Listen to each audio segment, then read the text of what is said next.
I'm not the kind of person who keeps score, or at least I wasn't. I believed in helping out without expecting anything in return, especially when it came to family. You love, you give, and you hope it all comes back around in its own way. But some people don't see love like that. Some people see generosity as weakness. Some people see your silence as permission. My name's Julian. I'm 33. I've got a 4-year-old son named Oliver, who's the best thing that's ever happened to me. He's got this habit of tapping my shoulder twice before he says something important, like he's giving me a heads up. I don't know where he picked it up, but it gets me every time. His mom and I split a couple of years ago. Amicably, thankfully. She lives a few towns over, and we share custody. Nothing messy. I've worked hard to keep life stable for him, even when mine hasn't always been. My parents live 10 minutes from me. Retired, healthy, plenty of time on their hands. For a while, I thought they were the kind of parents everyone would be lucky to have. Back when I was making decent money in tech, before the layoffs hit, I helped them pay off the remainder of their mortgage, a hefty chunk, too, and bought them a new car for their anniversary. They didn't ask for it. I just did it. My way of saying thanks for raising me, you know? I didn't make a big deal out of it. Just handed them the keys in the driveway one spring afternoon. My dad teared up. My mom hugged me and said, "You're such a good son." I believed her. I have one sibling, my older sister, Karina, 41, lives 2 hours away, but always manages to stay just far enough removed that she's never available for holidays, birthdays, or emergencies. She works in marketing, travels a lot for conferences, and when she does show up to family gatherings once or twice a year, she's always dressed like she's on her way to a red carpet. She's got this performative warmth, big hugs, flashy smiles, selfie-ready enthusiasm, but there's never any follow-through. My parents used to make excuses for her. She's just busy, or she'll call later. Later never comes. Karina didn't even send a text on Dad's birthday this year. Not one. No call, no card, not even a Facebook post. Mom pretended she didn't notice, but I saw the way she kept checking her phone all evening during dinner. I offered to set up a Zoom call. Mom just waved it off and said, "She probably has meetings." Dad tried to cover the silence by launching into a story about his high school track team. I played along, but something about it just stuck with me. This imbalance. This quiet letdown they refused to name. Now, let me be clear. I'm not trying to be the golden child.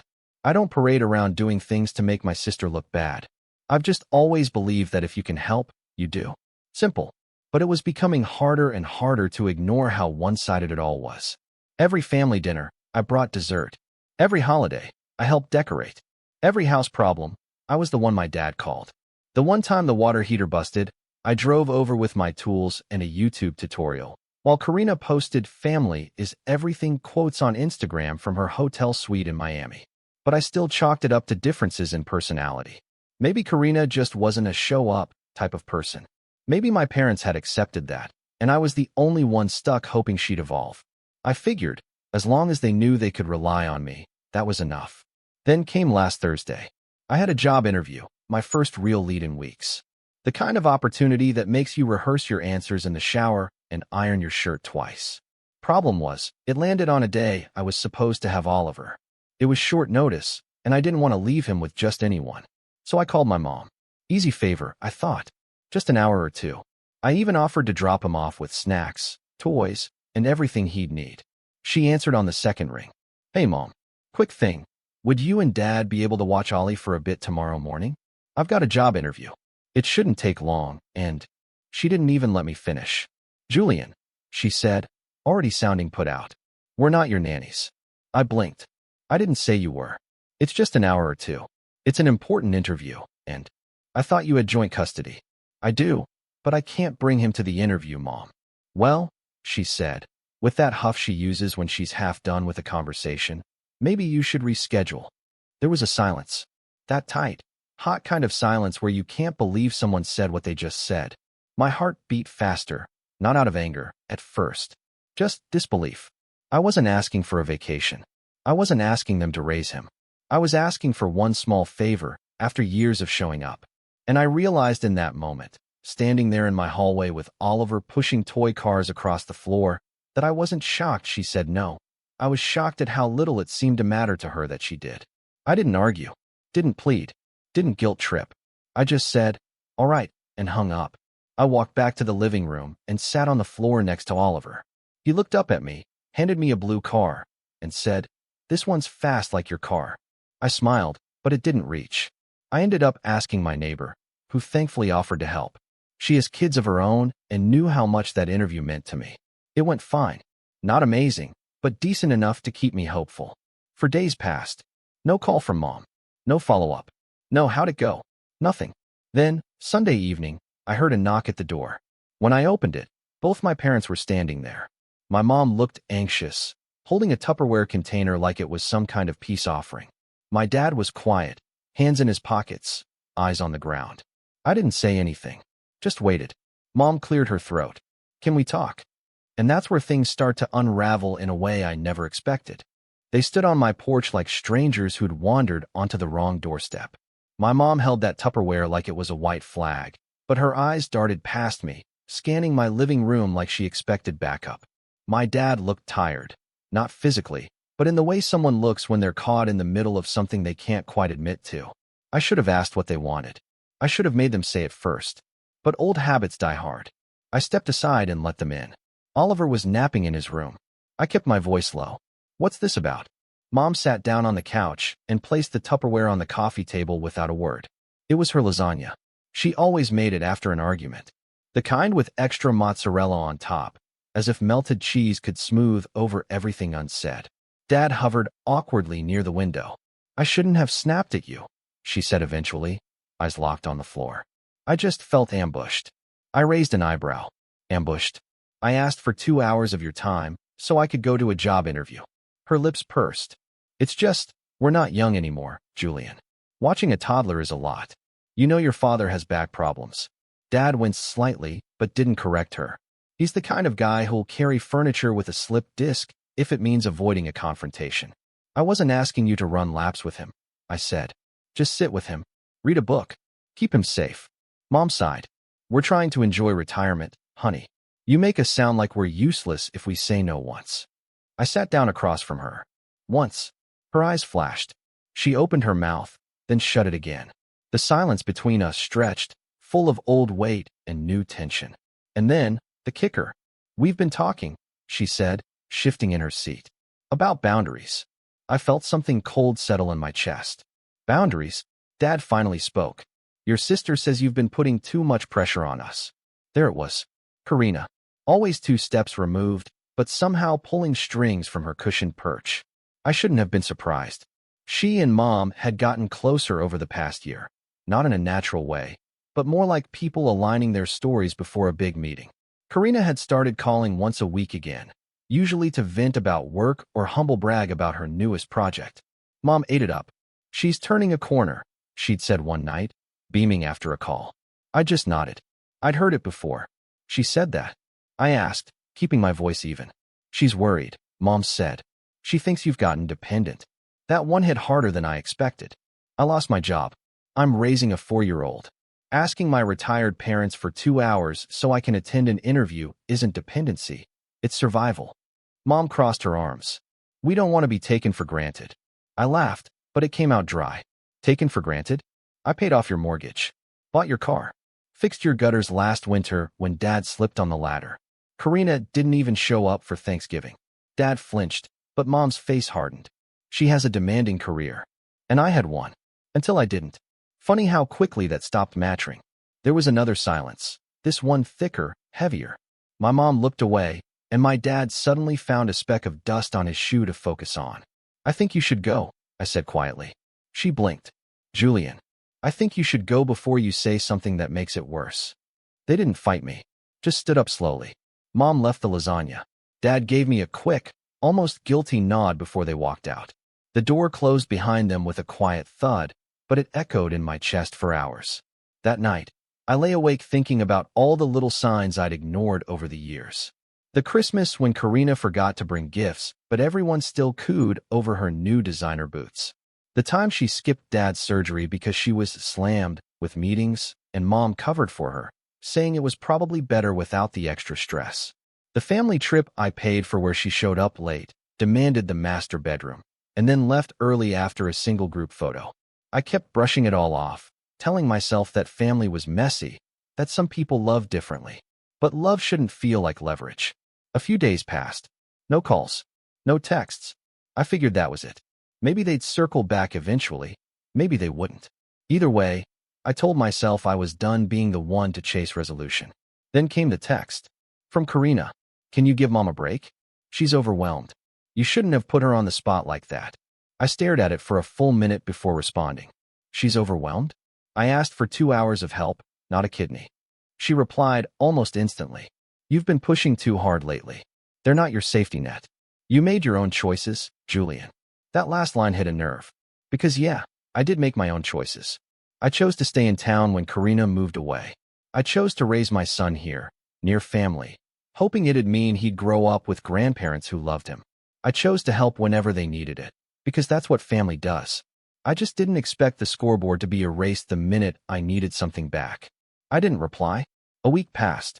I focused on Oliver, on applying for more jobs, on figuring things out without leaning on anyone. And honestly, it felt good. Quiet, but good. Until one night, I got a call from a family friend, Mr. Lin, who lived 2 doors down from my parents. Hey, Julian, he said, a little awkwardly. Everything okay with your folks? I paused. As far as I know. What? He hesitated. I saw your sister there the other day. She was hauling some stuff out of the garage with your mom. Looked like they were moving boxes. I thought maybe. Well, your mom said something about cleaning house. My stomach turned. I drove over that night. I didn't announce myself. I just parked a few houses down and walked up the driveway. The garage door was slightly ajar, and the motion light flicked on as I approached. What I saw stopped me cold. My childhood boxes, photos, school trophies, old sketchbooks I thought Mom had saved, were stacked neatly near the trash bins. A few of them already soaked from the sprinklers. A folded-up cardboard sign sat on top. Free.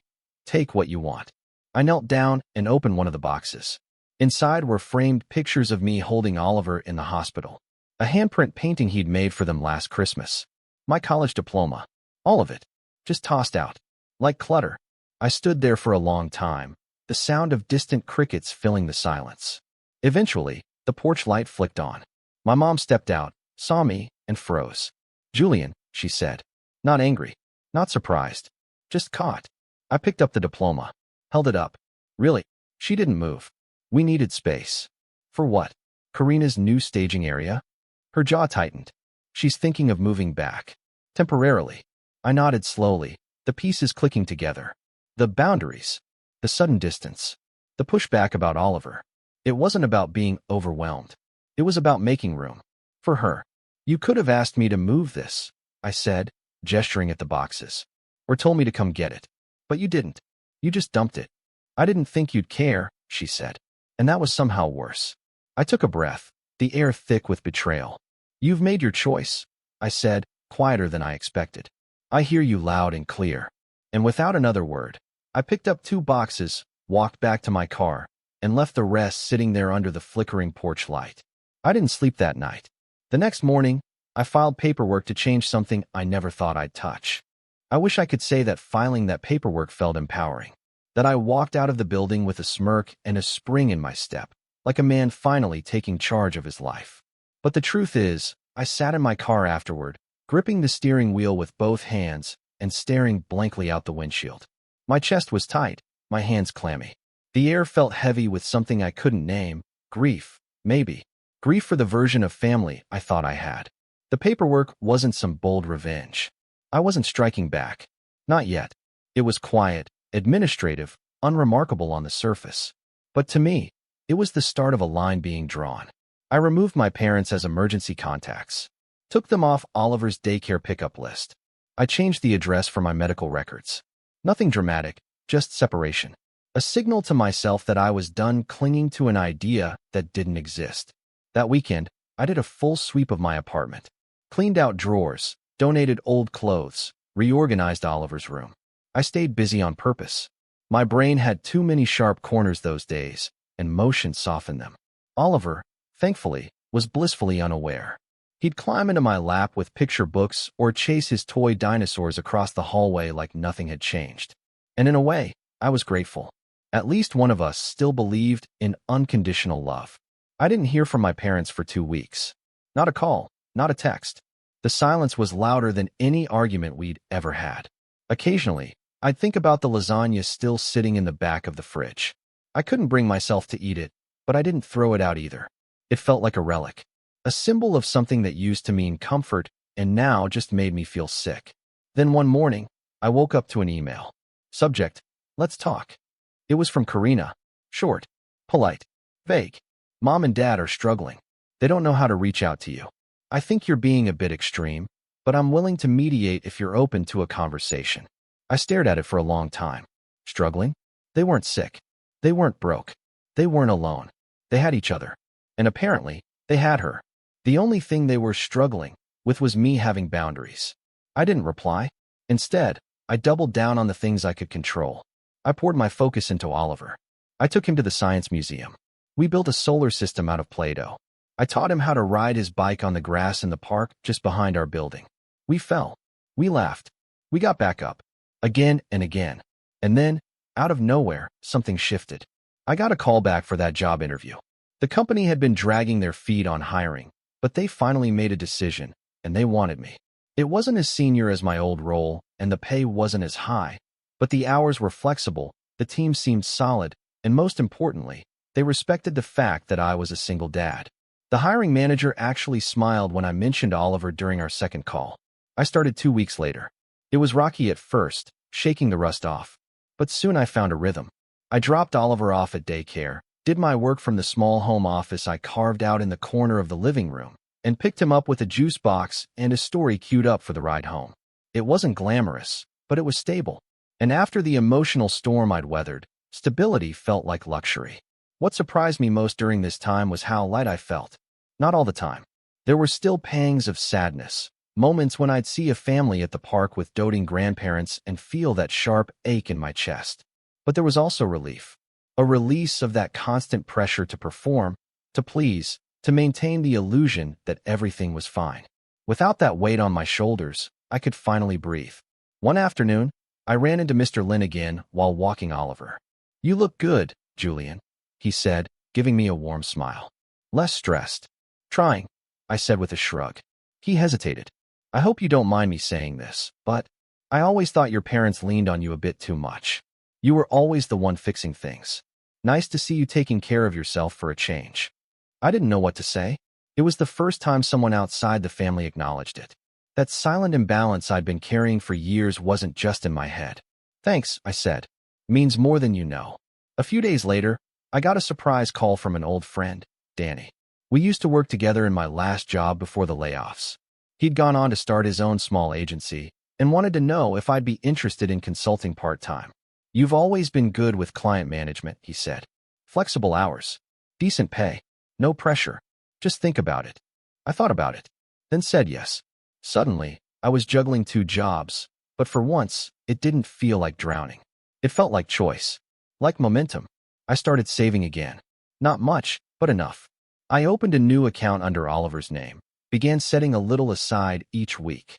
Not for anything grand, just a safety net. Something to show him, one day, that even when things got messy, his dad had a plan. I also began writing again. Nothing serious. Just small journal entries, late at night after Oliver was asleep. I wrote about the things I was learning, about people, about love, about letting go. It helped. Made me feel like I was shaping my own story again. Still, I'd be lying if I said the family stuff disappeared. It lingered, like background noise. Occasionally, I'd get updates from distant cousins or mutual friends. Karina had apparently been driving down more often, helping declutter the house. Mom had joined some community garden group. Dad was playing chess at the local rec center. They were fine. Thriving, even. But not once did they reach out. Until one night, around 11 p.m., I got a call. Blocked number. I let it go to voicemail. A few minutes later, a message popped up. I played it, heart thudding. It was my dad. "Hey, Julian. I know it's late. Just wanted to say, hope you and the little guy are doing okay. I miss you. That's all." Short. Scratchy. Like he didn't want Mom to hear. I stared at my phone for a while, then deleted the message. Not out of spite. Just clarity. I'd spent too long waiting for crumbs of affection. Apologies whispered in the dark. Promises that never made it to daylight. I wasn't going to teach Oliver that love was something you had to earn by being useful. Instead, I took him to the beach that weekend. It was cloudy, but he didn't care. He ran along the shoreline, chasing seagulls and giggling like the world was brand new. I stood there, toes in the sand, jacket zipped up to my chin, and felt something settle in me. Peace. Not closure. Not yet. But peace. A week after that, I got a letter in the mail. Handwritten. No return address, but I recognized the handwriting immediately. It was my mom's. The envelope was thin, just one sheet of paper inside. I unfolded it carefully, bracing myself for guilt, for veiled jabs, for passive-aggressive concern. Instead, it said, Karina's moving in temporarily. We didn't plan for it, but she's between apartments. It's been tense. Your father misses you. So do I. I know I hurt you. I don't expect you to forget that. I just hope one day we can talk. No expectations. No fixing. Just talk. Love, Mom.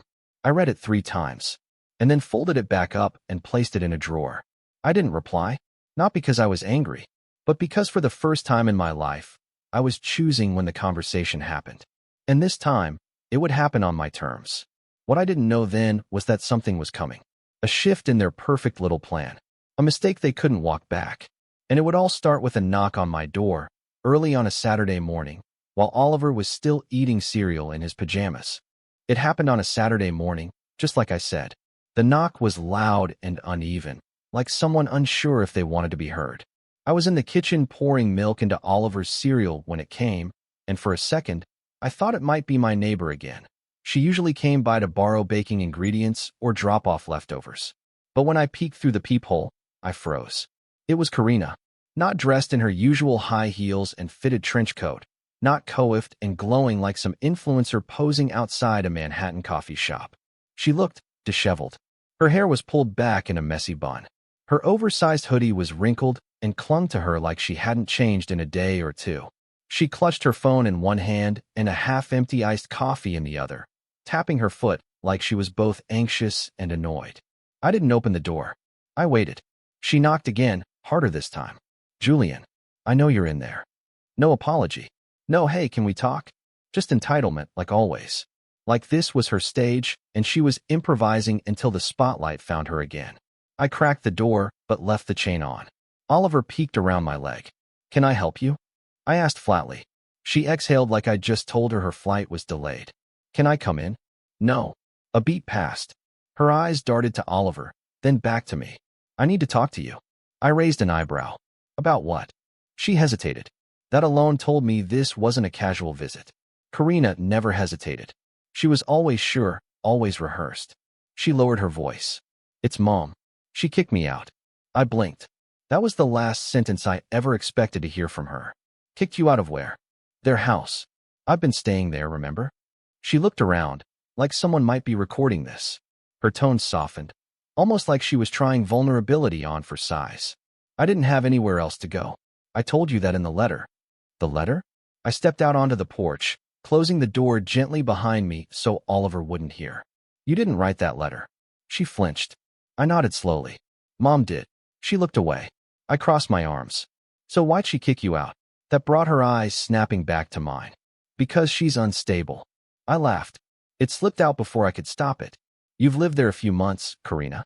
I've known her my whole life. Try again. She scowled. She went through my stuff. My emails. Accused me of stealing. Can you believe that? I could. I didn't say it out loud, but I absolutely could. Karina had always treated boundaries like suggestions. When we were younger, she used to rifle through my drawers for cash or gift cards. She'd borrow clothes and never return them. She once signed my name on a library late fee form, so I'd get charged instead of her. It was always little things, but consistent, and she never apologized. She'd just twist the story until it sounded like you were the one overreacting. She said I lied about my lease situation. Karina continued. That I used them. That I made her throw out your stuff to make room. Which is crazy, by the way. That made me pause. You did make her throw out my stuff, I said. She looked surprised. Wait, you care about that? I care that it wasn't your decision to make. She frowned, folding her arms tightly. Why are you acting like I'm the enemy? Because you are. The words came out so clean, so cold. Even I was startled by how true they felt. And the look on her face, that flicker of realization, like something had finally snapped into place. Was confirmation enough?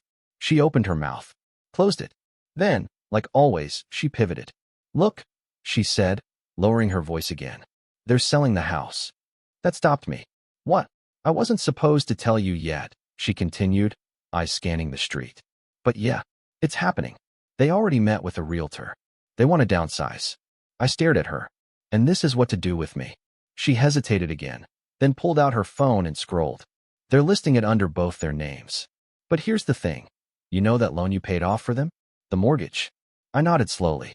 Well, technically, that payoff might have given you partial claim on the equity, depending on how it was filed. I narrowed my eyes. What are you talking about? She held up her phone. Look, I talked to someone. A friend who works in real estate law. I asked hypothetically, what happens if someone pays off a family member's mortgage and it's not a gift and it wasn't properly documented? She said if there's no gift affidavit or waiver, and if that payment can be traced, there might be grounds to claim interest in the property, especially if the person contributed significantly to the value. I stared at her, heart pounding. And you're telling me this why? She finally said it. Because I want you to help me stop them. I took a step back. You want me to fight our parents over a house you were squatting in and got kicked out of? They're selling it for cash, she said quickly. And they're planning to split it 2 ways, between themselves. No inheritance talk. No future planning. Nothing for us. Nothing for you. After everything you did. My throat went dry. You weren't going to tell me this until you got kicked out. She shrugged helplessly. I figured it wasn't my business. But now, I shook my head. This wasn't about justice. This wasn't about fairness. This was about access. Karina didn't care that I'd been cut out. She cared that she had been. And for the first time, I saw the game clearly. She was scared. Not because she'd been kicked out, or because she'd lost comfort, but because she'd lost control. She thought Mom and Dad would cater to her forever. She thought her presence was enough of a currency to get what she wanted. But now that the faucet had turned off, she came running to the one person she thought she could still manipulate. Me. But I wasn't the same brother she used to shove around in our teenage years. I wasn't the quiet son sitting at dinner while she was praised for doing the bare minimum. I was done playing backup. So I nodded, pretended to think. Okay, I said slowly. Let me talk to someone. I might know a guy. Her eyes lit up. Seriously? Yeah. Just give me a few days. She smiled, genuinely for once. Or maybe just better performed. Then she turned and walked back to her car, waving as she left. As soon as she drove off, I called an old friend of mine, Greg. He used to be a contracts analyst in real estate finance before pivoting into freelance investigations. The kind of guy who could dig up a tax record faster than most people could Google a birthday. I laid it all out for him. The mortgage payoff, the lack of a gift affidavit, the equity buildup, the potential sale. I'm not looking to sue, I told him. Not yet. I just want to know what's real and what's smoke. Greg agreed. Over the next few days, he sent me files. Old bank statements, deed transfers, lien releases, and the most important one, the property title.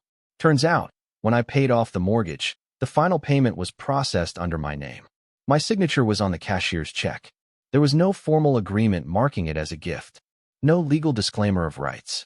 It had all been done on faith, trust, and in the eyes of the law, that trust might have created a silent interest. Greg explained it like this. Right now, you technically have a foot in the door. If they sell without disclosing your contribution, they could be opening themselves to a claim. It's not guaranteed, but it's leverage. Strong leverage. That's when the gears started turning. I didn't want to take their house. I didn't want to ruin anyone. But they needed to feel what it was like to be left out of a conversation that changed everything. To be blindsided. To be treated like a footnote in a story they helped write. So I began to plan. I made copies of every document. Organized them in a folder. Started drafting an affidavit of interest, not to file, but to hold. A shadow under their future transaction. A silent warning. Then I began asking questions. To mutual friends. To family acquaintances. Subtle, casual questions about Mom and Dad's upcoming plans. Their realtor. Their timelines. I learned that Karina had been pushing them to move fast. She'd even introduced them to a buyer, a friend of a friend, supposedly very interested. Cash buyer. No inspection. Just sign and close. And then I found something else. A clause buried in the buyer's preliminary offer letter. If accepted, It would include an as-is condition and a waiver of all prior claims and liens, including any disclosed or undisclosed financial contributions. Greg laughed when he read it. "This isn't a house purchase," he said. "It's a legal eraser." Karina wasn't trying to stop the sale. She was trying to secure it by getting me to sign something, or stay quiet, or file early and then settle quietly out of sight. She thought she could use my pain as a springboard. That's when I knew what I had to do. I called Greg back. "I want to stop them, but not with a lawsuit." He paused. "Then how?" I smiled. "With information. Because sometimes the best revenge isn't screaming in someone's face. It's letting them walk right up to the edge of comfort and pulling the rug out just before they settle in." The game had started, and for once, I wasn't playing defense. 3 weeks later, my parents' house was scheduled to close. The buyer, a man named Mark Feldon, was supposedly an investor, but Greg's digging revealed he was a shell figure tied to a small real estate flipping firm run by one of Karina's old college friends. It was clear what they were doing. Karina had brokered a deal that would slide the house into a friendly buyer's hands, flip it 6 months later, and pocket the back-end profits quietly, likely under the table. I wasn't supposed to know any of this. I was supposed to sit quietly on the sidelines like I always had. Except this time, I didn't. The day before closing, I sent one email. To Donna Keating, the family realtor. CC, Mark Feldon, Karina Mendez, Mary and Robert Wyatt, my parents. Subject: pending sale of 337 North Hollow Lane. Dear all, as an informal courtesy before any further transfer of ownership occurs, I want to disclose that I hold documentation indicating a substantial financial contribution made toward the remaining balance of the mortgage on 337 North Hollow Lane, paid directly and in full under my name. There was no accompanying gift affidavit signed, nor was any formal waiver of financial interest provided. My contribution may therefore constitute a claimable interest in the property under state law. I've attached supporting records for reference. I trust we can address this respectfully and legally prior to finalization. Please let me know how you'd like to proceed. Julian Wyatt. I didn't hear anything that night. Not a single ping. But the next morning, I woke up to 11 missed calls. 3 from Karina, 2 from Mom, 1 from a number I didn't recognize, Mark Feldon, I assumed. The rest were all from Donna Keating, who probably hadn't expected the quiet younger son to suddenly throw a wrench into her carefully choreographed transaction. I made coffee, took Oliver to daycare, did some work, and only after lunch did I return Donna's call. Her voice was sharp and strained. Julian, I received your email. I'm a little surprised you'd go this route. I'm surprised no one thought I'd notice, I replied. She cleared her throat. Let's not make this hostile. Your parents assumed. They assumed I wouldn't care. They were wrong. A pause. Well, the buyer is now requesting an extension before closing. Legal review. Good idea. I don't suppose there's a way we can resolve this without jeopardizing the deal? There was. Of course there was. I didn't want the house. I didn't want their money. Not directly. What I wanted was control. I wanted them to look me in the eye and acknowledge what they'd tried to do, what they'd taken, and what it would now cost them. Later that evening, Karina showed up again. No coffee this time. No fake smile. She stormed out of her car in tight jeans and a designer blazer that looked like it had been slept in, holding her phone like it was a weapon. You had to ruin everything, didn't you? I stood in the doorway, arms folded. You came to me, I reminded her. You tried to play me, and you thought I'd be too bitter or too desperate to see it. She laughed bitterly. You're doing all this out of spite. No, I said calmly. I'm doing this because I finally understand what I'm worth. She scoffed and turned to go. Tell them, I called after her. If they want to move forward, they'll need to meet with me. All of them. In person. She didn't turn around. But they got the message. That weekend, we met in a neutral location, a law office downtown that Greg helped arrange through a friend. A glass conference room. Neutral walls. Free coffee. No home turf advantage. Karina was already there when I arrived, perched stiffly in her chair like a sulking cat. My mother sat beside her, lips tight, eyes watery but defiant. My father looked worn down, older than I remembered. He didn't meet my gaze when I entered. I sat opposite them, alone, but I didn't feel alone. A paralegal brought in the folder I'd prepared and handed it to their lawyer. He skimmed it silently. And then I spoke. I'm not suing you. Not unless you force my hand. But if this sale goes through without acknowledging my contribution, I will file a claim with the county recorder's office. It'll delay the transaction indefinitely. The buyer will walk. The sale falls through. We all lose. Silence.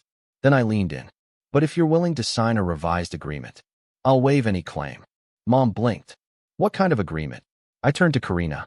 First, Karina is removed from any profits. All proceeds are split solely between you two. Karina's face turned red. She helped organize this, Mom protested. She also tried to cut me out. You can't have it both ways. Dad finally spoke. And what about you? What do you get? I smiled. I want nothing now. Nothing in cash, nothing in property. I don't want a penny from the sale. But I reached into my folder and slid a new document across the table. You will sign this. Their lawyer picked it up. Read it. His eyebrows rose slightly. What is it? Mom asked. It's a posthumous disinheritance waiver, I said. I waive any right to your estate when you pass. No claims, no contests. But in return, you agree to legally remove Karina from your will as well. Everything goes into a fund for Oliver. Education, healthcare, housing. He gets it all. Karina shot out of her chair. You have got to be kidding me. Sit down, Mom said quietly. Karina froze. I turned to her. You wanted the house? You wanted them to yourself? You've got them. No more competition. No more guilt. But no more money, either. She glared at me. You'd do this to your own sister? I'm doing this for my son. Dad looked at me, and for a brief moment, I saw something flicker in his eyes. Regret, maybe. Or shame. And then he nodded. We'll sign it. Karina's jaw dropped. Dad. He didn't respond. The documents were signed by the end of the hour. Karina stormed out. Mom lingered behind, eyes full of something I didn't have a name for. I never thought it would come to this, she whispered. It didn't have to. She nodded, slowly, then left. I walked out of that office lighter than I'd felt in years. It was over. No more backdoor deals. No more manipulation. No more quiet betrayals. Just clean, documented truth. A week later, I received a letter from the escrow company. The sale had gone through. A copy of the Education Fund Trust was enclosed. Fully funded. Untouchable by anyone but Oliver. A few days after that, I stood in Oliver's room, watching him build a tower out of blocks. He looked up at me. Dad, can we go to the beach again? Soon, I said, smiling. Very soon. Because for the first time in my life, I wasn't just reacting to other people's choices. I was building something of my own. Something real. Something lasting. Something no one could take. And I didn't have to burn the house down to win. Just make sure they knew I'd built my own.